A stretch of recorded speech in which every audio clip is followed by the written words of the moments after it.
La palabra de Dios contenida en este libro es la verdad que acepto creer, es la enseñanza que me comprometo a seguir y es la esperanza que me atrevo a confesar. Nada me impide recibirla, nadie me evitará que la haga parte de mi vida y por ningún motivo dejaré de proclamarla. Estoy aquí para leerla, oírla y vivirla diariamente. Amén. Vayamos a la introducción de este mensaje. Adelante.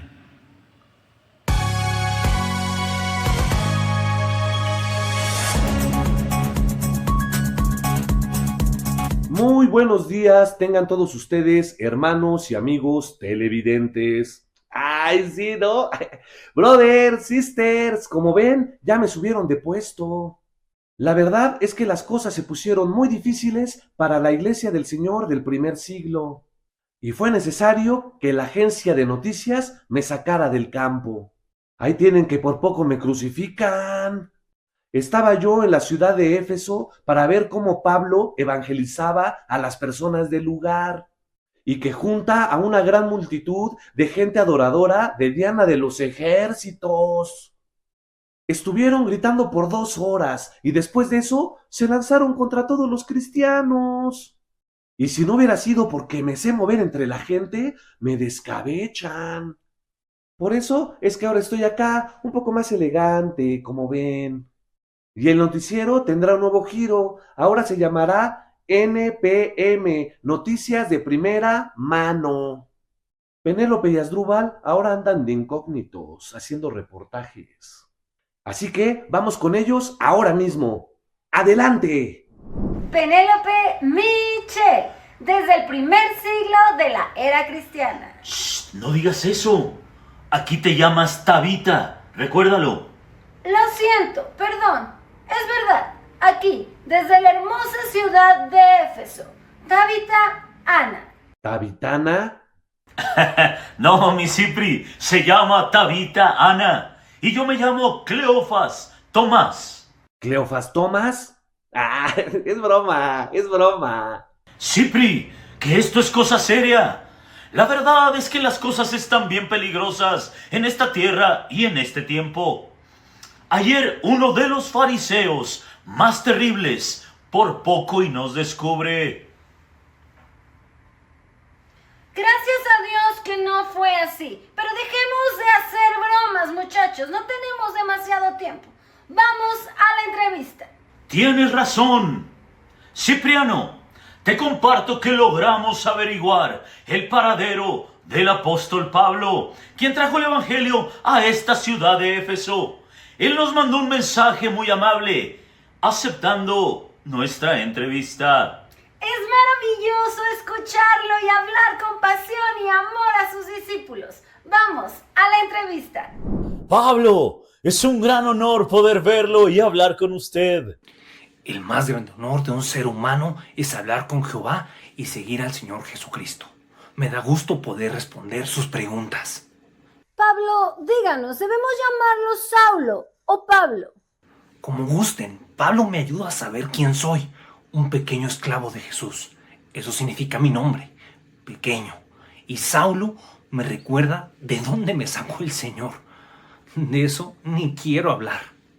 Oh, entendemos, Pablo Saulo. Y bueno, díganos, ¿qué le motivó a escribir la carta a los hermanos de la iglesia de Éfeso? Verán, la iglesia está formada por judíos convertidos a Cristo. Eso me alegra mucho. Y por gentiles, es decir, ciudadanos de diferentes razas y países del Imperio Romano. En ambos casos se hace necesario comprender bien el evangelio de Jesús y no confundirlo. Por un lado, con el legalismo judío y por otro, con los rituales idolátricos y la filosofía de los griegos. ¿Quiere decir que había problemas doctrinales en la iglesia? Así es. Pero es natural en todas las iglesias. Es parte del crecimiento. Los nuevos creyentes son débiles, vulnerables y pueden ser engañados por los falsos profetas, por las filosofías mundanas. Yo escribí esa carta como si fuera una serie de estudios o sermones para ayudarles a entender lo que es el evangelio y motivarles a crecer y creer y a ser discípulos del Señor. Mire, Pablo, usted escribió en esa carta un mensaje que habla del nacimiento del Señor. En los evangelios solo Lucas y Mateo dicen algunos detalles. Juan y Marcos no dicen nada. Usted, ¿Qué sabe de ese evento? ¡Qué buena pregunta! Yo, de lo que tiene que ver con el aspecto humano, no sé más de lo que dicen Lucas y Mateo, pero al estudiar la palabra y en oración, Dios me ha revelado que lo que pasó en aquel día fue el acontecimiento más extraordinario de la historia de la creación del universo. Se trata de una gloriosa intervención del Dios eterno en la realidad de la temporalidad del ser humano. No se trató de un plan emergente ni de una ocurrencia. No, Señor. Se trató de un eterno y glorioso plan que fue diseñado desde antes de la fundación del mundo. No hay historia, evento, suceso o día más importante. Dios con nosotros.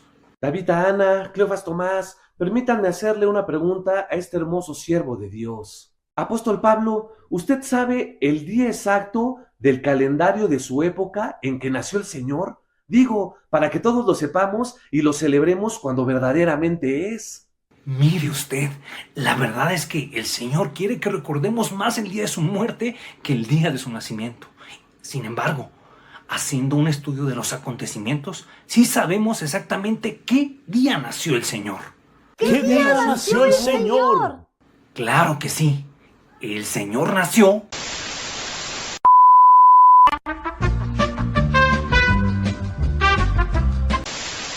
¿Qué pasa? No se escuchó, no se grabó, no se vio. Y desde ese día, la luz de Dios brilla entre nosotros. Hasta luego.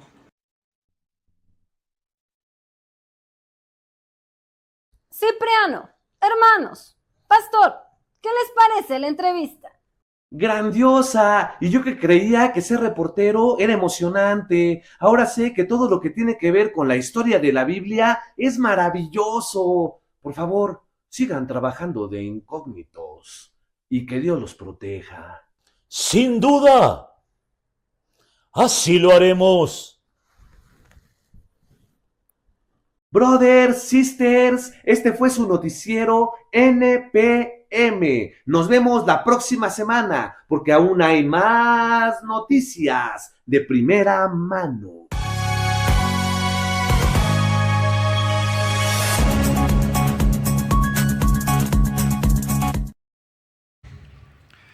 Como la ven, hermanos, por poquito y sabemos la fecha exacta. Yo voy a recomendarles que sigan insistiendo con otras entrevistas que hagan. Oiga, esta es la introducción, este es el contexto histórico, espero que sí esté ahí en nuestra mente, de este mensaje de hoy, la luz que cumplió la promesa. De eso habla el apóstol Pablo. En su carta, él trata de contrarrestar el legalismo que existía, la creencia de que para ser cristianos había que hacerse judíos, porque llegaron unos legalistas que decían que iban en nombre de los apóstoles de Jerusalén, pero era mentira. Llegaron a Galacia, sus intereses eran económicos y enseñaron una doctrina falsa. El legalismo, la religiosidad, el creer que la salvación se basa en cumplir reglas. Y exigían a los gentiles que se circuncidaran, que celebraran la Pascua, la fiesta de los tabernáculos, todas las fiestas judías. Y no tenía que ser así, eso era un asunto de los judíos solamente, de esa cultura. Ellos debían creer en Cristo, Cristo es el Salvador de todos los seres humanos de cualquier cultura. Pero Pablo, al dar esta enseñanza sobre la salvación y sobre la verdadera fe, incrusta un pasaje del nacimiento de Jesús. Leámoslo, leamos la carta a los Efesios capítulo 4 versículos 1 al 7. Está en la pantalla, léanlo conmigo por favor. Pero también digo, entre tanto que el heredero es niño, en nada difiere del esclavo, aunque es señor de todo, sino que está bajo tutores y curadores hasta el tiempo señalado por el Padre. Así también nosotros, cuando éramos niños, estábamos en esclavitud bajo los rudimentos del mundo. Pero cuando vino el cumplimiento del tiempo, Dios envió a su Hijo, nacido de mujer y nacido bajo la ley. Pero cuando vino el cumplimiento, para que redimiese a los que estaban bajo la ley, a fin de que recibiésemos la adopción de hijos. Y por cuanto sois hijos, Dios envió a vuestros corazones el Espíritu de su Hijo, el cual clama, Abba Padre. Así que ya no eres esclavo, sino hijo, y si hijo, también heredero de Dios por medio de Cristo. Amén. Gracias, Señor, por tu palabra. Este es el pasaje que incrusta, el versículo 4 es la clave que Dios en el cumplimiento de los tiempos envió a su Hijo. Esa es la clave del pasaje. Ahora, usted y yo sabemos, si tenemos que hacer un análisis universal de la historia, tenemos que reconocer que hay un antes y un después de Cristo. Eso, aunque el día de hoy hay historiadores y hay filósofos y maestros que están tratando de descristianizar la historia también, como en algunos casos están tratando de descristianizar estas fechas, y algunos ya no dicen Feliz Navidad, sino dicen Felices Fiestas, porque respeto a los que no creen en Cristo, a los judíos y a los musulmanes y a los ¿cómo se llama? Budistas o lo que sea, como si nosotros nos molestáramos porque ellos celebran sus fiestas, y algunos tratan de así de quitar la palabra Cristo, y también algunos tratan de hacerlo, pero no van a poder. La historia está dividida en dos, entre antes y después de Cristo, y también la nuestra. No solamente la historia universal se divide en antes y después de Cristo, su historia, mi historia. Usted y yo hablamos de eso, ¿no? De cuando no éramos cristianos, cuando sí somos cristianos, un momento crucial en el que entregamos nuestra vida a Jesucristo, y eso cambió nuestra existencia por completo. Pues bien, Pablo incrusta en este pasaje teológico sobre la salvación, sobre el no al legalismo, incrusta esta enseñanza de Jesús naciendo entre nosotros. Y se trata, por supuesto, de una verdad fundamental que debemos estudiar. Aquellos que habían creído, pero se habían ido otra vez a la ley, a las reglas, a la religiosidad, debían regresar a la gracia en Cristo. De hecho, Pablo así les dice, si van también en la gracia, ¿por quién los desvió? ¿Quién los fascinó? La traducción más exacta de la palabra que usa Pablo ahí en el griego es la palabra ¿quién los hechizó? ¿Quién los embrujó para hacerlos? ¿Qué cántico de sirenas escucharon que se desviaron? Y los llama a vivir de nuevamente en la fe cristiana, en la libertad cristiana, y para hacerlo pone como ejemplo este evento, el nacimiento, la Navidad, la llegada de nuestro Señor, la encarnación. Y por eso nos va a decir en este pasaje qué nos trajo su Navidad, su llegada, su nacimiento entre nosotros. Y vayamos a una primera enseñanza. Nos trajo libertad. Mire cómo dice el texto: pero también digo, entre tanto que el heredero es niño, en nada difiere del esclavo, aunque es señor de todo, sino que está bajo tutores y curadores hasta el tiempo señalado por el Padre. Así también nosotros, cuando éramos niños, estábamos en esclavitud. Bajo los rudimentos del mundo. Pablo, en el pasaje anterior, en el capítulo anterior, habló ahí en Gálatas de que la ley es nuestro ayo. Esto es conclusión de aquello. La ley es nuestro ayo. Ayo, entiéndase, nana. No, alguien dice institutriz, pero no es institutriz, porque el ayo no enseñaba. El ayo podía ser un esclavo ignorante que era analfabeto, no sabía leer ni escribir, pero su trabajo era llevar al chamaco de la familia, al hijo del patrón, al hijo del dueño de todo, que también era hijo porque era heredero. Tenía que llevarlo a la escuela, tenía que llevarlo con el maestro y cerciorarse de que iba con el maestro. Y por eso dice Pablo, está igual, es un niño, es el dueño de todo porque su papá es el dueño de todo, pero en realidad está como esclavo porque el mismo esclavo lo manda. Eso pasa el día de hoy también, hermanos, aunque no tenemos esclavos, por lo menos no formalmente, oficialmente. Pero no es cierto que usted pues lo llevaban con el maestro, con la maestra, y el maestro y la maestra ahí nos tenía. Y los que son de mi edad nos aventaba el borrador o gises. ¿A cuántos sí le aventaron algo alguna vez, hermanos, aquí? Pues cómo se portaban, hermanos, Dios mío, qué bárbaros. Pero sí era así, y nuestro papá defendía los derechos del maestro, porque en aquella época, quiero decirles, si el maestro mandaba una nota que nos portamos mal, los papás le creían al maestro y nos regañaban y nos castigaban. Y imagínense que su mamá tenía una señora que le ayudaba, una señora que venía de un rancho, ahí vivía y era como la nana de usted. Usted era el hijo del patrón, pero si su mamá decía a la señora, doña Chole, doña Pascuala o Lolita, lo que sea: Lolita, por favor, cerciórate que no coman galletas mis hijos, están prohibidas las galletas, que coman puro brócoli de aquí a que venga yo, y que se tomen la cucharada de emulsión Scott, porque algunos éramos torturados con la emulsión Scott, ¿sí o no, hermanos? ¿Cuántos lo torturaban con eso? Y que usted confesaba lo que fuera: sí, yo lo maté, sí, porque era como para confesar. Y usted, aunque era el hijo del jefe, la señora que trabajaba como ayudante le mandaba a usted: no puedes comer eso. Ay, Lolita, pero no puedes comer, tu mamá me dijo que no. Así es lo que está poniendo aquí Pablo. Pero Pablo está haciendo el ejemplo de que cuando somos niños estamos bajo la ley, bajo la religiosidad, con la creencia absurda e ignorante de que nos salvamos por medio de las obras, por medio de hacer cosas. Dice Pablo, así éramos. Está poniendo el ejemplo del crecimiento del niño, y para Pablo la madurez es conocer a Cristo y entender la libertad cristiana, y que no somos salvos por religiosidad, sino somos salvos por la fe, por la gracia, por medio de la fe. Y Pablo habla de eso para hablar del niño. Mientras es niño parece esclavo, igualito que un esclavo, no tiene mayor poder. Pero cuando crece y es el heredero de todo, entonces es diferente. Y de eso va a hablarnos Pablo también, de la herencia que recibimos en Cristo. Antes de Cristo, entonces, la ley estaba sobre nosotros, dice Pablo, y nos mantenía bajo condenación. Pero al llegar el Señor, fuimos liberados para ejercer nuestra libertad y creer para vida eterna. O sea que Cristo nos liberó de las tinieblas, del pecado, de la condenación, de la muerte y del legalismo que nos esclavizaba. Digámoslo de este modo. Lean conmigo, por favor, esta primera declaración. La ley nos mostró el pecado. ¿Cristo? ¿Sí lo tienen allá o no? ¿Lo leen conmigo, por favor? La ley nos mostró el pecado. Cristo nos mostró el perdón. Este es el asunto. La ley no salva a nadie. Por medio de la ley no podemos ser salvos. Si alguna persona se somete a una religión, yo le digo de una vez, está condenado. Que no hay un solo ser humano en este planeta que cumpla su religión al pie de la letra. Lo que hace que algunas personas sientan algo de confianza es creer que en el cielo se puede hacer trampa y sobornos, como se puede hacer en un país a las leyes. Y dicen, pero en mi caso yo voy a dar una ofrenda y con eso se acaba.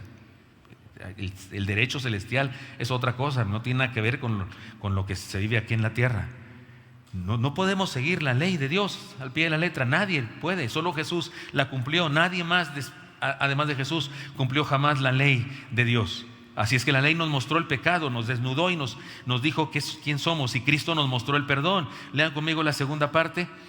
La ley nos trajo muerte, Cristo nos dio vida. Lean conmigo el tercero, por favor. La ley nos hizo esclavos de las reglas, prohibiciones y mandatos. Cristo nos hizo libres por gracia. Ahora, hermanos, no se trata de libertinaje. De hecho, el legalismo y el libertinaje están del mismo lado. Son del mismo lado, no están opuestos, libertinaje y legalismo, no, están del mismo lado, el mismo lugar. Del otro lado está la gracia. No se trata de libertinaje, se trata de libertad. Se trata de poder hacer aquello para lo cual fuimos creados.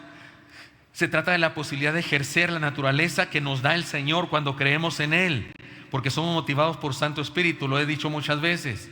Algunas personas dicen, es que ustedes no se emborrachan, ustedes no hacen estas cosas porque les está prohibido. No está prohibido. Aquí no se prohíbe fumar, decir palabrotas, irse con otra persona que no es tu esposa. Aquí no está prohibido eso, no tenemos una lista de prohibiciones. No, Señor, aquí está permitido ser fiel a la esposa, está permitido ser libre del cigarro, está permitido ser libre del alcohol. Es decir, el que fuma no fuma porque es libre de fumar. No, Señor, es esclavo de fumar. No puede dejar de fumar, de hecho. Y usted, cristiano, no fuma no porque esté prohibido fumar, no fuma porque puede no fumar. Usted tiene la autoridad, el Espíritu Santo está en usted, Cristo está en usted y le ha dado a usted la fuerza de voluntad. Y no fuerza de voluntad, le ha quitado el antojo, pues, le ha quitado la maña y lo ha liberado. Eso es libertad, no tonterías. Lo otro, los que dicen, soy libre de irme y emborrachar, no es libertad, amigo. Eso no es libertad, eres esclavo de eso. Si cada 15 días, cada semana te emborrachas, no eres libre de eso, eres esclavo de eso. Ese es el asunto. Libertad es cuando Cristo entra a nuestra vida, porque nació para darnos libertad y entonces influye en nuestra vida y nos transforma y nos hace diferentes para vivir su voluntad libremente. Así que, hermanos míos, vivamos la auténtica libertad. A eso vino Cristo acá. A eso nació. Además nos trajo propósito de vida. Lean conmigo el versículo 4, por favor, el meollo de todo este pasaje. Léanlo conmigo. Pero cuando vino el cumplimiento del tiempo, Dios envió a su Hijo nacido de mujer y nacido bajo la ley. Este pasaje nos habla de lo oportuno del nacimiento del Señor. Me gusta allá en Hebreos 4:16, ¿no es cierto? Acerquémonos pues confiadamente al trono de la gracia para alcanzar misericordia y hallar, ¿qué, hermanos?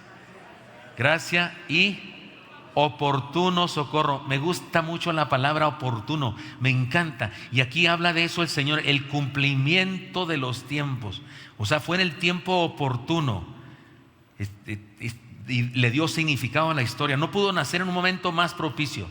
Ahora, Se exalta el carácter central de la encarnación, es el ombligo de la historia, la encarnación del Señor, un vértice en la historia.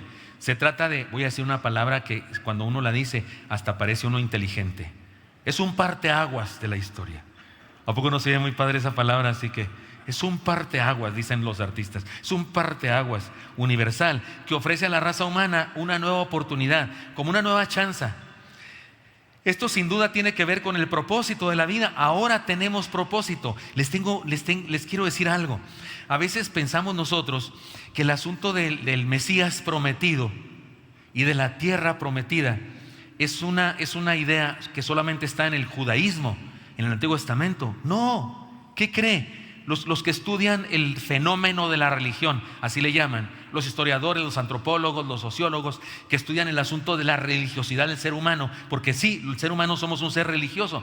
Todas las tribus de todas las partes del planeta, allá donde viven en una isla apartada y donde jamás han visto televisión ni nada, ni ropa tampoco, allí en esas personas tienen religión. Tienen ideas religiosas porque el ser humano tiene esa tendencia a buscar quién hizo el universo y a adorar a seres que se inventa o seres que descubre cuando está en la verdad. Y resulta que en todas las culturas y en todas las religiones hay una especie de Mesías y una especie de paraíso. En todas hay algo en lo que la gente cree, pero a menudo la gente se desilusiona de eso que cree. Y resulta que en el primer siglo, cuando el cumplimiento de los tiempos y Dios nació entre nosotros, había ciertas características muy importantes y relevantes para que fuera el momento preciso. Había una nación que gobernaba todo el mundo conocido de aquel lado del charco y que unía a todos por medio de carreteras e idioma. Los que estudian historia de Roma saben de la Pax Romana o la paz romana. Los romanos hicieron paz, hicieron que no hubiera piratas en los caminos. ¿Sabe la frase todos los caminos conducen a Roma? Era verdad en el primer siglo. Roma había hecho carreteras de todos los lugares donde conquistaba países, carreteras que finalmente culminaban en Roma. Literalmente todos los caminos conducían a Roma. Era cierto esa frase. Y además en los caminos había puesto, ¿cómo se dice? Atalayas o torres de vigía para que estuvieran ahí soldados romanos vigilando para que evitaran que a los que traficaban con, ¿cómo se llama?, mercancía para vender en los mercados, para que hubiera comercio, para que los defendieran y no hubiera piratas, y acabó con la piratería. Aparentemente era bastante seguro, más seguro que el día de hoy, ir de un lado a otro. El día de hoy usted ir allá a Laredo, no, Dios mío, va en carro y llega en patín, no, nada, llega en nada, ¿verdad? O sea, no, si alguien va a ir, Dios lo bendiga, que lo cuide. Pero resulta que en aquella época hubo paz. Un idioma en común, como cuando usted va a China y que a poco habla en chino usted y quiere hablar, y los chistes de ay toy quiere decir espejo, no quiere decir espejo. ¿Cómo le hace para hablar en China a usted? En inglés, porque los chinos también aprenden inglés como nosotros en la escuela como segunda lengua. Y usted va a países árabes y a inglés, y es el lenguaje común. Ni que esto era tan bonito, pero sí es el lenguaje común. Y resulta que así pasaba, había griego que unía a todos. Por eso Dios se reveló a los apóstoles y ellos escribieron en griego, porque con ese idioma podía llegar a más personas. Era una nación, digamos, un imperio que unía a todos. Había esa paz que les permitía el comercio. Además de eso, y esto me lo enseñó mi maestro ateo, mi maestro de filosofía, Federico Ferrogay, ateo, que no creía en Dios, y un día me empezó a reconvenir porque yo leía la Biblia, porque traía mi bibliota yo conmigo, una bibliota grandota de estudio de la Casa Usted Publicaciones, la traía y de pilón tenía mi nombre, y un día me empezó a preguntar por qué leía y creía ese libro, pero él en la clase de historia de la historia de la humanidad, me decía que en el primer siglo la humanidad estaba desilusionada, que se le llama eso la era del decaimiento de la filosofía. Y él decía que en ese primer siglo había eso, que la filosofía había decaído, que la gente ya no quería creer nada, la gente no confiaba en el gobierno, no confiaba en la religión ni en sus dioses, no confiaba en la filosofía, en la cultura, y que había deterioro de todo eso. Y decía mi maestro, y yo casi brincaba, porque lo dijo varias veces, casi brincaba y decía aleluya, y mi maestro decía, pero llegó Jesús de Nazaret y sus ideas filosóficas le imprimieron un nuevo vigor y un nuevo fuego al pensamiento de la humanidad. Y yo decía, ¿sí entendieron lo que yo decía? Si no lo puedo decir en voz alta. Yo me gozaba de eso. No que no. Sí, mi maestro ateo reconocía eso. Sí, así es que sí hay algo de cierto, de que Jesús nació en un vértice de la historia. Hay gente que piensa, debió nacer ahora. Imagínatelo a Jesús de influencer. Tendría público, ¿no? Tendría millones de seguidores. Y que se llenara el Estadio Azteca un día. Aquel desierto, 5,000, 20,000 que alimentó en el Estadio Azteca, ¿cuántos caben? 100,000 personas. Ya no, ¿verdad? Ya caben menos o no sé. 80,000 personas y los junta a todos y flota como David Copperfield y apantalla a todos, sana a alguien ahí delante de todos. Imagínate, algún político lo hace bueno. Ese sí es un milagro, ¿verdad? Perdón. Digo, me refiero a los políticos malos. Hay pocos, pero me refiero a uno de esos. Y resulta que no. Él decidió nacer en ese tiempo, es el vértice, Él escogió eso y razones tendrá para haberlo hecho así. Y eso trajo un nuevo propósito, como decía mi maestro de filosofía, que el cristianismo, que Jesús trajo un nuevo impulso, una nueva fuerza, fuego al pensamiento humano. Por supuesto, trajo propósito. Vivamos el propósito de vida que nos ofrece la Navidad, hermanos míos. ¿Y sabe qué? Se trata de una promesa como la que le dio Dios a Abraham y a Sara. Mire, hay algo interesante. Dicen los teólogos, eso me enseñaron en el seminario, y yo lo creía así a pie juntillas hasta hace poco. Ahora creo un poquito diferente, pero dicen que en el griego hay dos palabras para tiempo. El verbo kairos, la palabra kairos significa tiempo de Dios, el kairos o kairos, tiempo de Dios, cuando Dios hace algo en su tiempo. Y que para nosotros hay otra palabra que es la palabra cronos, de donde viene cronómetro, cronología y esas cosas. Y que es cuando se habla, no sé, nos vemos a las 7 de la tarde, eso es cronos. Van a hacer un chamaco en 9 meses, eso es cronos. Y a eso me enseñaron en el seminario, yo lo creía a pie juntillas hasta hace poco. Porque ahora que estudié esta palabra, este texto, resulta que ahí donde dice, y en el cumplimiento del tiempo, nació el Hijo de Dios. No es la palabra kairos, es la palabra cronos. Yo lo busqué en el griego porque siempre que preparo sermones del Nuevo Testamento lo leo también en el griego, y busqué para comprobar que decía cronos, que decía kairos. Yo dije, tiene que decir kairos, y no. El Nuevo Testamento nuestro, escrito por esa parte por Pablo en la carta a los Efesios, Pablo no puso kairos, puso cronos. Puso en el cumplimiento del cronos. Dije, no. Maestros del seminario, ¿qué pasó? Ya me la hicieron mal. Pero como la frase se parece mucho a una frase del Antiguo Testamento, en donde Dios le dice a Abraham, ya tiene 99 años, su esposa por ahí anda, están viejitos, ya hace mucho que no tienen vida marital. Ella misma lo dice, yo no soy chismoso, ella lo dijo. Pero se les aparece el Señor Jesús preencarnado. Vienen 3 varones y él se da cuenta que es el Señor. No sé cómo se dio cuenta. Va y mata un chivo, hace comida, les dice que se queden a comer y pasen la noche ahí. Le pide a su esposa que haga pan. ¿Recuerdan ese incidente? ¿Lo han leído? Los 2 ángeles que vienen con el Señor son los que se van a Sodoma y Gomorra a anunciar la destrucción. El Señor se queda con Abraham, platica, Abraham intercede, aquel pacto que le dice si fueran 50, ¿se acuerdan de todo eso? Pero estuvo ahí con ellos, y en esa ocasión el Señor le dice a Abraham que en el cumplimiento del tiempo su esposa va a dar a luz un hijo. Y ahí se refiere al cumplimiento del tiempo, pues los 9 meses. ¿Cuántas semanas son 9 meses? Porque los doctores lo usan con semanas, ¿verdad? ¿Cuántas son? 46, 40. Bueno, 9 meses para no pelearnos. O sea, lo que le dice es eso.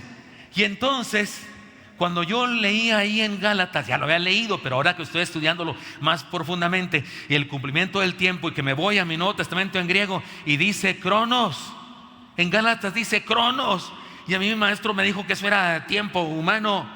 Y luego me voy al Antiguo Testamento, pero está escrito en hebreo, en hebreo, ahí no, ni cronos ni kairos, pero bendito sea el Señor, hay una versión griega del Antiguo Testamento. Los sabios judíos de cierta época tradujeron todo el Antiguo Testamento al griego para que todos los jóvenes hebreos que ya no hablaban hebreo, hablaban griego, porque en esa época Grecia había conquistado el mundo antes de Roma, ellos que lo entendieran. Y esa versión del Antiguo Testamento en griego es valiosísima para los cristianos y los estudiosos de la palabra, porque ahí podemos comparar el uso de las palabras y su significado. Y me fui a Génesis, ahí donde el Señor le dijo a Abraham que nacería su hijo, y le dijo la frase parecida a la de Pablo en el cumplimiento del tiempo. ¿Y saben qué verbo es ahí en Abraham? Kairos. Al revés de lo que me dijeron mis maestros. Ahí no dice cronos, que es el tiempo normal, 9 meses, 40 o 46 semanas, las que ustedes gusten, hermanas. Ahí dice kairos. Los traductores del hebreo al griego lo tradujeron como kairos. Y acá Pablo, donde era el kairos de verdad, el tiempo de Dios, lo dice cronos. ¿Me voy a regresar al seminario para reclamarles toda la educación que me dieron? No, tengo una idea que me dio Dios al estudiar esto. Ya entendí. Y dije yo, como al final de los programas de Pregúntenle al Paz, yo mismo dije de mí, ya entendí. Por supuesto, mire, se lo pongo así. Cuando en Abraham dice kairos, es porque lo que está pasando es una profecía. Si no, dígame quién es el que nace de esa frase del Señor que le dijo a Abraham. Por cierto, Sara se rió. Y hasta yo me río de que ella a su edad se haya embarazado. Se rió, y Dios le dijo, porque estaba Sara oyendo del otro lado de la carpa, le dice, se va a llamar Isaac. El Señor me hizo reír. No me reí, dijo, y así te reíste, le dijo el Señor. ¿Quién es ese que nació, hermanos? Isaac. Recuérdemelo, ¿no es el mismo que iban a sacrificar? Sí, es el mismo que era tan valioso para Abraham, que existía la posibilidad de que Abraham se endiosara con su hijo finalmente. Y Dios le dice, ¿sabes qué, Abraham? Ya viste, todos los pueblos tienen dioses que no existen, y has notado que sacrifican a sus hijos primogénitos en honor a ellos. Yo me pregunto, Abraham, ¿tú me amarás a mí más que lo que aman esta gente a sus dioses idolátricos? Demuéstramelo, sacrificando tu hijo en mi honor. ¿Y qué hizo Abraham? Agarró a su hijo y iba con su hijo. Señor, llevamos leña, llevamos fuego, pero ¿y el holocausto? Y Abraham le dice a su hijo, seguramente con el corazón destrozado, Dios se proveerá. Lo amarra, lo tiene montado en el altar que fabricó con piedras. Le puso leña y todo, y lo acostó encima, y agarró un cuchillo para degollarlo a su hijo. Se aparece un ángel y le dice que no lo haga. Eso es profético, hermanos míos. Y luego aparece un cordero atorado con sus cuernos, cornamenta en las hierbas. Y sí, Dios se proveyó. Era profético. ¿Qué estaba diciendo Abraham sin darse cuenta? Sin darse cuenta, ¿qué estaba diciendo Abraham proféticamente? Que Dios se proveería de un sacrificio salvífico para toda la humanidad, y que no era Isaac, ni el cordero el cordero y Isaac lo significaban. Entonces, por esa razón, allí en Génesis, inspirados por Dios, los traductores traducen ese pasaje en el kairos de Dios, porque ese pasaje está simbolizando el tiempo preciso de Dios cuando Él iba a nacer. Pero entonces dígame usted, pastor, pregúnteme por favor, dígame usted, pastor, ¿por qué en Efesios dice cronos? Me parece maravilloso lo que pienso que significa.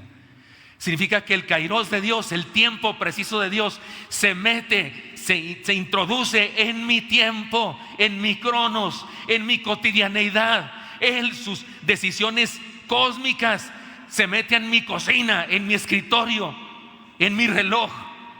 Estoy hablando claro. El todopoderoso Dios, que tiene su tiempo especial, extraordinario, se mete en mi agenda, en mi libro de citas pastorales. Ahí se mete y está presente en mi existencia. No encuentro otra razón para este cambio de palabras. Y no voy a reclamar a mis maestros de seminario. Les voy a dar gracias, porque me enseñaron lo que estos verbos significan. Y me emociona muchísimo saber que Dios en su kairos se metió en mi agenda, en mi cronos. No es un Dios lejano que se queda allá en los cielos, que lo puedo ver con telescopio. No, Señor, amanece a mi lado cada vez que despierto, y cada vez que lloro, y cada vez que oro por mi nieta Eliana. Él, aunque Él está en el tiempo kairos, en lo eterno, también está conmigo en mi cronología de ese día. Y ahí está conmigo escuchándome cuando estoy orando como mortal típico que soy. ¿Estoy hablando claro, hermanos? Esto hace que la Navidad sea algo maravilloso. ¿Cómo no celebrarlo, por favor? ¿Cómo no celebrarlo? Es una promesa como la que dio Dios a Abraham y a Sara. El cumplimiento del tiempo humano, terreno. Es real. Él nació entre nosotros, pisó nuestra tierra. Es el vértice de un plan, proyecto eterno e infalible. Es un evento histórico, un asunto real, comprobable. Él comió como nosotros. Ayer los varones, por cierto, los que no fueron se perdieron de una gran bendición en todos los aspectos, pero hubo una bendición especial, material, humana, así superficial, de que comimos carne muy rica. Comimos como la carne que hay allá en Puebla, que se llaman camellos. En lugar de burritos son camellos, porque es carne árabe, como la de Don Eraki y esas cosas. Eso comimos. Siempre que como esa carne pienso, así comía el Señor, porque es una carne de allá, de Medio Oriente.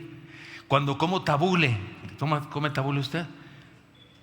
Se parece a un pasaje de la Escritura, cuando los apóstoles cortaron trigo de una tierra y dice que con sus manos lo cortaron y luego lo cocieron ahí en un comal. ¿Se acuerdan de eso? Yo digo que era tabule. Le pusieron cilantro y cebolla y jitomate y comieron tabule. Cuando como garbanza o humus, es comida de allá, es comida de aquel rumbo. Y siempre pienso, es como la que comía el Señor Jesús. Se me hace que así, y me gusta esa idea, pero lo que quiero decir ahora es que Él comió así. Él comió así. Él anduvo con nosotros. Tenía 30 y tantos años cuando falleció. Era un joven. A lo mejor no le dolía la espalda como a mí me duele ahorita a los 66. Pero pisó. Y no sé si tenía el pie plano, yo tengo el pie plano, o si tenía un arco bien formado, no sé, pero me encanta la idea de saber, Él era como yo, como usted, físicamente, humanamente, se incrustó, penetró. Y esto es, de hecho no cabe en el cerebro, pero es fascinante entenderlo y creer que así es. Además nos trajo propósito, dije aquí, nos trajo propósito de vida, pero además también nos trajo redención. Lean conmigo el versículo 5, por favor, ¿cómo dice? Para que redimiese a los que están bajo la ley. Estaban bajo la ley.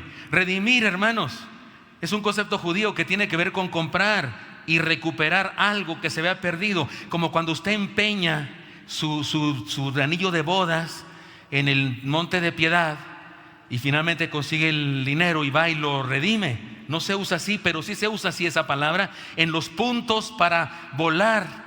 En Volaris o en Aeroméxico, ¿no es cierto? Usted tiene una tarjeta con la que paga y va haciendo puntos, y cuando usted va a comprar un boleto con esos puntos, ¿cómo se llama eso? Que va a redimir sus puntos. ¿Cierto o no es cierto? Los va a pasar a usted. Están en otro lugar y los pasa a usted, los hace suyos. Redimir es, una persona llegaba a ser esclava, pero yo amaba a esa persona, es mi hermano, mi tío, lo que sea, pago por él y lo redimo.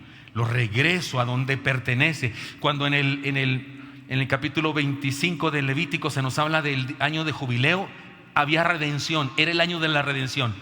Si usted había vendido en los años anteriores, 40 y tantos años anteriores, había vendido su tierra, el rancho que le dejó su papá, porque usted entró a la pobreza, fue un mal administrador y vendió todo, ¿qué cree? En el año de jubileo se lo tenían que regresar.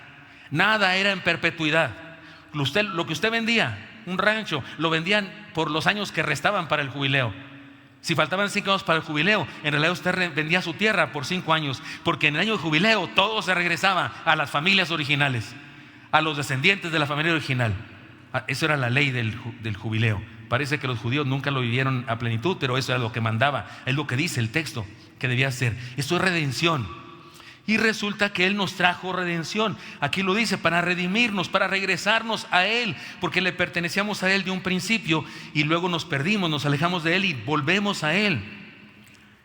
Se llamaba también redentor al que hacía venganza por la muerte de un ser, y hacía venganza, pues el Señor mató a lo que quiso destruirnos a nosotros, también lo venció en la cruz del Calvario.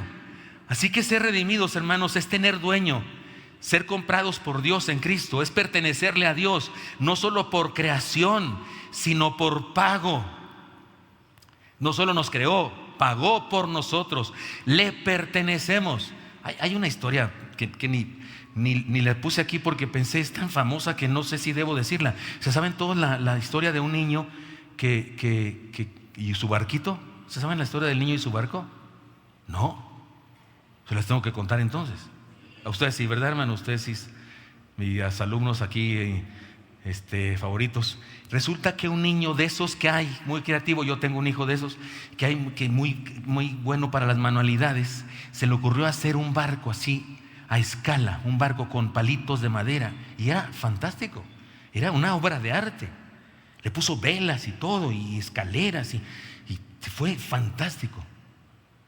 Pero el niño era niño, y un día dijo, voy a ver si flota, y lo puso en el río, y sí flotó, pero se fue. Y a llorar se ha dicho, perdió su barquito. Él lo hizo, pero un día iba pasando por una tienda y lo vio en un aparador y decía cuánto costaba, un dineral. Y entonces dijo, Señor, sí, vengo por mi barco. ¿Cuál barco? Ese de ahí. No es tuyo, es mío. ¿Vale tanto? No, vale, no sé, 20,000 pesos. No, pero es mío, yo lo hice. No, pues era el Sereno, pero yo me lo hallé y lo arreglé, le puse barniz y no es tuyo, lo tienes que comprar. Y el niño se dedicó a trabajar, a tirar la basura, a vender periódico, a limpiar zapatos, y se dedicó a trabajar a todo mundo que necesitaba algo, y le echaba la mano para que le diera. Al fin, después de quién sabe cuánto tiempo, años, juntó el dinero suficiente y fue corriendo a la tienda y le dijo, Señor, ¿cuánto cuesta tanto? Aquí está. Ahí había quebrado su cochinito, aquí está. Bueno, pues sí, es cierto, sí está completo, está bien. Y agarra el barco y se lo da, y sale corriendo y lo va abrazando, y luego dice, es mío. Es mío. Así le hace Dios con nosotros. Somos de Él, nos creó, pero nos fuimos y llegamos a ser esclavos del mal, del enemigo, encarcelados en el infierno mismo, con promesa de que estaremos allá. Y Él vino y murió en la cruz de Calvario por nosotros, y entonces ahora dice, es mío. Si tú has creído en Cristo, hermano, el Señor dice, es mío, doblemente mío. Yo lo hice y yo lo salvé, lo redimí, lo compré para mí. Eso es lo que hay en la Navidad para nosotros, redención. Disfrutemos la redención en Cristo. Pero hay más, la adopción. Él nos trajo adopción, porque la redención es un asunto como legal, como frío, ¿no? Legal. Sí, a ver, compro, ¿cuánto cuesta tanto? Pues aquí está, sale, ya, démelo. Pero hay algo hermoso de sentimientos y de cercanía. Lean conmigo la última parte del versículo 5, ¿cómo dice, hermanos? A fin de que recibiésemos la adopción de hijos. No solo soy un número, así como otro salvo, otro individuo salvado. Traigan, no sé, el herraje para ponerle un sello de que está salvo. No, hijos. Adoptar es poner a una persona que no es tu hijo en posición de que sí lo es. En aquella época se practicaba la adopción, incluso en ocasiones de un hijo que comprabas, en ocasiones de un esclavo, de tus esclavos nacía un hijo, y tú que le tenías un cierto aprecio a ese y le decías al esclavo, este va a ser mi hijo. No me esclavo, va a ser mi hijo, lo voy a adoptar, y lo adoptabas, y tenía otra posición, una posición diferente ante ti. Y el texto dice que ustedes y yo somos hijos, no solo así como los alumnos de la escuela. ¿Se acuerdan, hermanos, de mi época, cuando en la secundaria pasaban lista por número? Ya no hacen eso, ¿verdad? Es ilegal, o es en contra del género humano. Pero ¿se acuerdan, hermanos, cuando tú respondías a 21 presente, 35 presente? Usted eres el 35. Pobrecito de mi amigo que era el 41, el 41. Porque eso del 41 siempre tiene una cierta connotación fea, ¿verdad? Pero a mi amigo, para no ofenderlo, le decíamos 41. Hasta la fecha, si me lo encuentro mañana, ¿cómo estás, 41? Se le quedó por número. Como en el seguro social eres un número. Estás feo eso, ¿no? Cuando te hablas a algún lugar, sí me puede decir su número de no sé qué, su número de serie, como si fuera yo carro. Su número de serie. Somos un número, pero para Dios no, soy hijo. Elí fue al hospital con su esposa para hacer un ultrasonido y vieron a su niña Eliana, y los doctores le dijeron, vemos algo extraño, algo raro en su pulmón, algo no está formando bien, está creciendo algo mal, tanto que el corazón está hacia la derecha en vez de hacia la izquierda donde debe estar. No podemos hacer nada ahora, está estable, está bien, pero cuando nazca tenemos que estudiar y no sabemos si va a recibir una operación o algo así.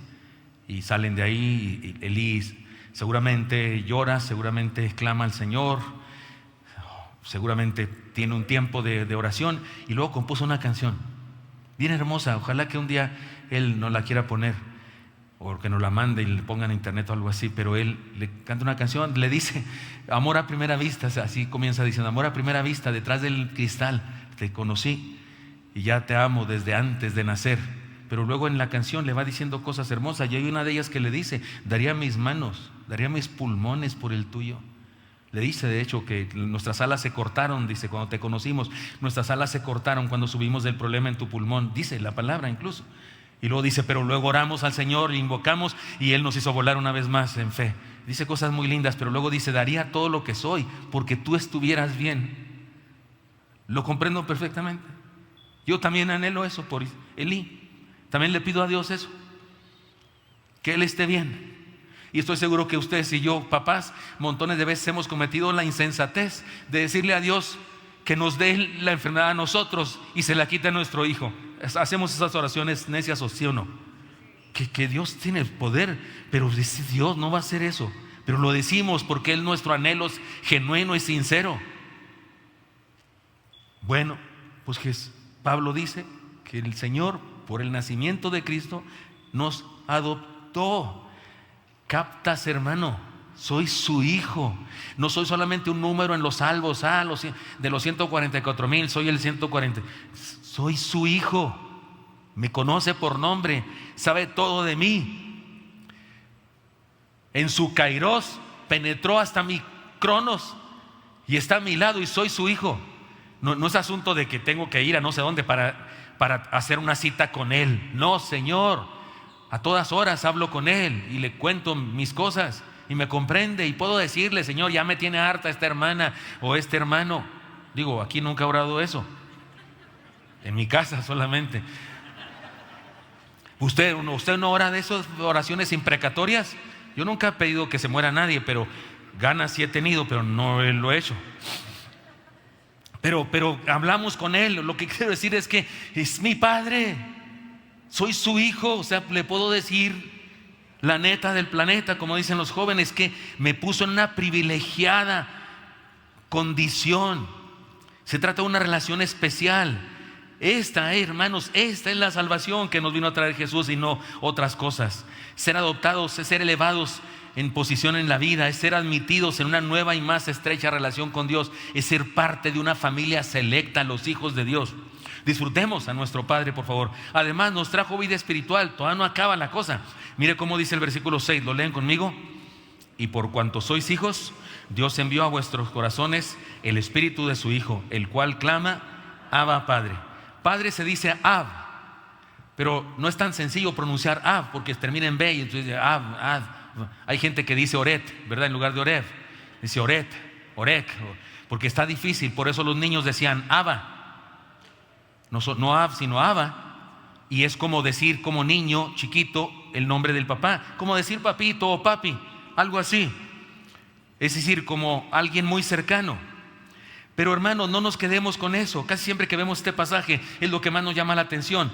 El hecho de que de que dice aquí que podemos llamar a Dios Abba Padre.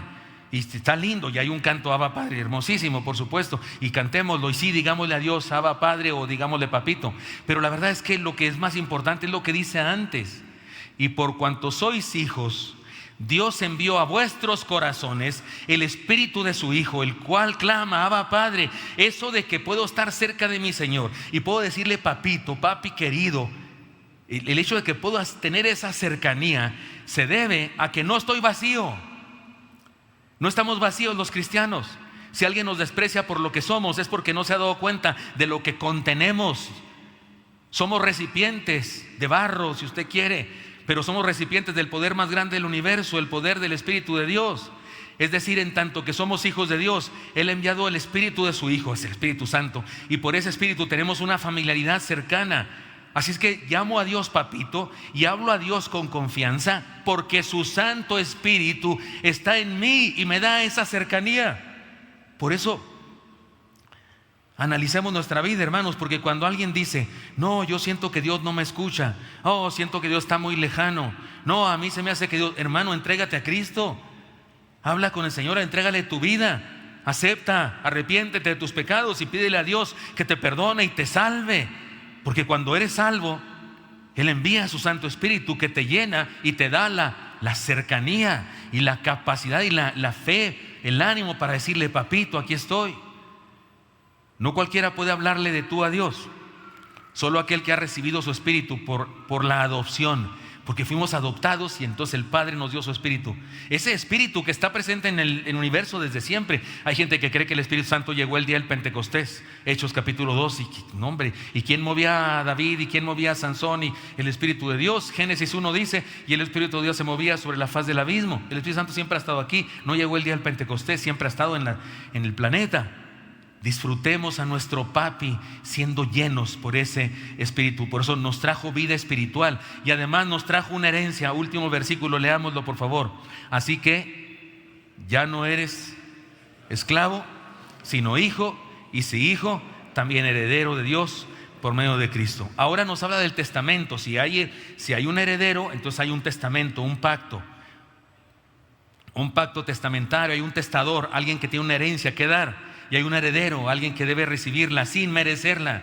En los testamentos humanos, incluso el día de hoy, los herederos no merecen nada. Ellos no trabajaron por todo eso. Todavía no habían nacido cuando su papá ya estaba trabajando y cansando su espalda, logrando las riquezas que tiene. Y eso los hijos no lo merecen, pero lo reciben regularmente porque es herencia. Y resulta que aquí hay una herencia, hermanos. Salvación y todas sus implicaciones. La iglesia es una herencia de Dios. Los frutos del Espíritu, sus promesas que están en su palabra para nosotros. La vida cristiana, esto es herencia. Usted es mi herencia y espero yo ser un cachito de su herencia. Todos los demás somos herencia de los otros. Atrevámonos a disfrutar la rica herencia que Dios nos ha dejado. Hay gente que no disfruta. Se puede rechazar una herencia. ¿Sabe usted eso? Se puede rechazar. Uno puede firmar un documento que dice, no la quiero, la rechazo, a favor de otra persona, lo que sea. Yo hice eso con la herencia de mi hermano mayor cuando falleció, porque yo sabía, mi hermano a mí no me hubiera dejado nada. Lo que pasa es que él era abogado y no hizo testamento, imagínense. Pero yo sabía, él le hubiera dejado todo, seguramente, mi hermana menor. Entonces yo dije, no, que el abogado venga y que haga la carta, yo firmo lo que sea. No tengo por qué pelear eso, es de mi hermana. Él no dejó herencia, no importa, estoy seguro de eso. Y uno puede renunciar. Y hay gente que renuncia a la herencia de Dios. Renuncia a la iglesia, renuncia a la hermandad, renuncia a la doctrina sana. No, hermano, disfruta la herencia de Dios.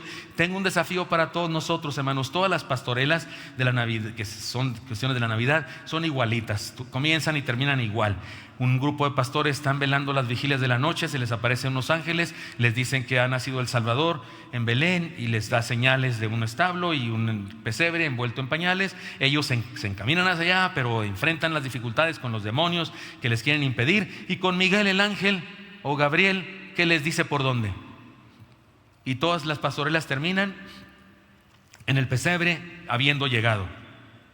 Hermanos míos, esta historia es la historia de los cristianos. Pablo pone en este pasaje la Navidad, el nacimiento de Jesús como parte de su argumentación.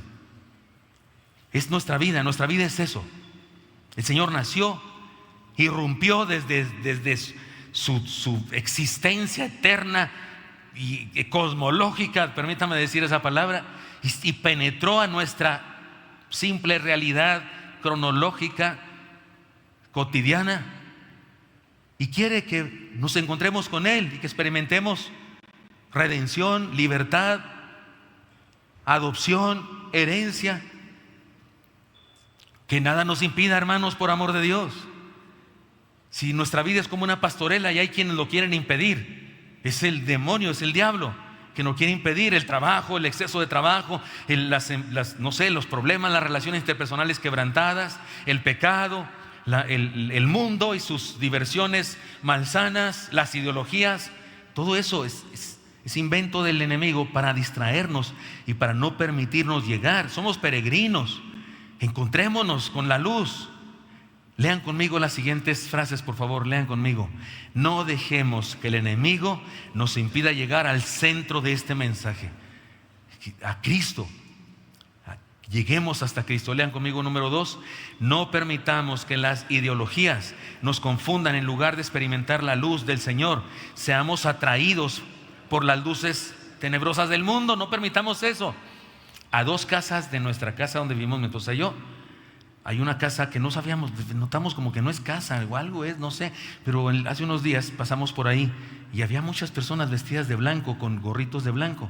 Yo dije, es una fiesta de chefs. Y hasta mi esposa, como somos así muy rancheros, tipo mi rancho, pasamos por ahí. Y entonces mi esposa le dijo, ¡ay, fiesta, inviten! Y dijo, sí, pásenle si gustan. Nos invitaron, pero íbamos a otro lado. Y de regreso otra vez pasamos y nos volvieron a invitar. Y yo hasta le dije a mi hijo Isaac, que andaba ahí con nosotros en una de esas vueltas que fuimos y venimos, porque lo estamos ayudando a él a cambiarse ahí cerca. Y le digo, creo que es una fiesta de chefs o algo así. No, es una secta. Después que nos metimos a la casa oíamos tambores, tum, tum. Y luego otra vez que pasamos estaban bailando así tipo africanos, como que no sé si algún culto, ¿cómo se dice? Afroamericano, algo así, tipo vudú, tipo santería, alguna cosa, estaban bailando y decían, había alguien cantando pero en un idioma que no se entendía, por lo menos yo no lo entendía. Y había uno que no traía aquí blanco, sino otra cosa de colores. Pero estaban vestidos de blanco simbolizando la luz. Una luz que es tinieblas. ¿Sí me explico? Así está lleno el mundo de eso. Y esto es muy obvio, así una cuestión de una secta ocultista. Es muy obvio, pero hay eso en todas partes. Hay un montón de ideologías y de ideas y supuestas, ¿cómo se dice? Supuestas posturas de medicina, ¿cómo se dice? Alternativa. Algunas son buenas, por supuesto, pero algunas rayan en la superstición o no rayan, son superstición. Y tengamos cuidado con eso, porque no vaya a ser que buscando la luz empecemos a ser encandilados por la oscuridad. Y hay gente que se deja atraer por la oscuridad. Hermanos míos, la Navidad no es ni un plan emergente, ni un hecho casual. Más bien se trata del más glorioso proyecto cósmico y la más extraordinaria intervención divina en nuestra historia. Experimentemos la luz que cumplió su promesa. Y la intención de esta serie, hermanos, es que ustedes y yo irrumpamos en otras vidas también. ¿Qué va a cambiar este mundo? ¿Qué va a cambiar este México nuestro? ¿Qué va a hacerlo cambiar? Y hermanos músicos, pueden ir subiendo ya si quieren. ¿Qué va a cambiar la luz de Jesús? Es que le quiero pedir un favor, hermano. Fíjese lo que voy a decir. Le quiero pedir un favor, hermano. Si lo invita a una fiesta de Navidad en su trabajo, vaya, por favor. Sus amigos, su familiar lo invita, vaya, por favor. Vaya y sea luz ahí en ese lugar. Lleve la luz de Jesús. Y usted dice, no, pastor, pero es que ahí van a estar tomando. Pues usted no tome de eso que toman. Y es que brindan, pues usted brinde con Coca-Cola, que hace más daño que el vino, pero no da mal testimonio. Y diga, levanto mi copa y brindo por el que nació en estas fechas, por el que estamos celebrando, que es la luz verdadera, y vino, irrumpió. Y dígales este sermón, un cachito por lo menos, una de dos, o se convierten o no lo vuelven a invitar. Pero no vaya a no ir como que, ay no, chusma, yo no me ajusto con esa chumba. Y entonces las tinieblas, ¿cuándo van a ser alumbradas? Y los que tenemos la luz nos la pasamos encerrados como monjes en nuestra santurronería. No es santidad, es nuestra santurronería. Y no estoy diciendo que se vaya a un antro y no. Estoy hablando de las fiestas de su familia, de su casa, de sus, no sé, los que hacen posadas. Y si hacen posada con todo y todo, que en el nombre del... Y entonces los peregrinos, dicen los niños, ¿verdad? Estoy hablando de esas cosas. Y en el barrio, vayamos, seamos luz. Yo estoy seguro que usted no se va a quedar allá. Estoy seguro que no va a practicar los rituales religiosos que se hacen allá, que son incorrectos. Usted no va a adorar a nadie más que a Jesús. Yo sé eso, no tengo preocupación de eso. Lo que tengo preocupación es que esa gente en tinieblas no tendrá nadie que les lleve la luz. Y sí deben tener. Aquí estoy yo, aquí está usted. La próxima que nos inviten, sí, vamos, mi vida, en oración al Señor. Señor, reprende lo que tengas que reprender. Y anunciamos el Evangelio de Cristo. Hermanos míos, seamos luz donde quiera que estemos. Padre Santo, gracias, gracias Dios, por haber hecho esa irrupción en nuestra vida, Señor, terrena, naciendo entre nosotros. Gracias por eso, Señor, y todos los beneficios que nos has traído. Permítenos ser luz y nosotros también irrumpir en la cotidianidad de nuestro mundo, llevando tu luz abundante. Estamos en tus manos, Señor. Úsanos. En Cristo Jesús lo pedimos. Amén.